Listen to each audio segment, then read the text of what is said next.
Good morning, good afternoon, good night, wherever you are in the world. Today we have serves as promised in the last video, and there's one thing I'm known for is I hate eggplants, but I also never break a promise, or I try not to.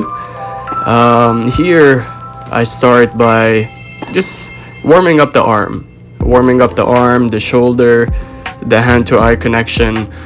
I somewhat forget about the bottom half of my body, but I do work on the racket snap and the ball toss. Those two things are essential for my warm-up, both in a regular serve and a kick serve. Let me know how you guys actually like to warm up on your serves, other than using the band and a couple resistance exercises right before starting. But do you do anything else? After starting 9 months ago, I really underestimated how technical the serve is. It just looks like a 2-second motion, but to be consistent and aim for a target and generate that much speed, it takes perfecting at least 10 to 15 pieces. For example, what stance, the knee bend, the racket take back, the trophy position, the ball toss, the straight arm, the explosiveness, the follow through, the racket snap. That's just actually that's probably all of them by now. But to also perfect and drill all of these different things, I know all of you have seen all the hundreds of videos, and the reason there is so many serve videos out there is because there's always something to learn, and there's always different styles you can learn from. With that being said, everyone, for the most part, does follow some of the fundamentals that go into a serve.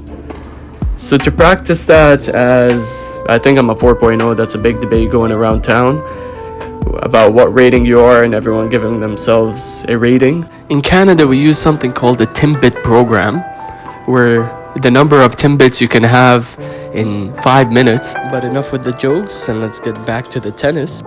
Forward momentum. So the power of the serve, as you can see from all these different players, comes from generating the quick and explosive forward momentum by having a coil and a bend, and then uncoiling and unbending and going explosive over and attacking the ball as if you're just mad and you want to go over the ball and take it down. To do that, you need to spend hundreds of thousands of dollars on courses, coaches, and start when you're 4 years old, or maybe even in the womb of your mother. She needs to start watching videos then in the hospital.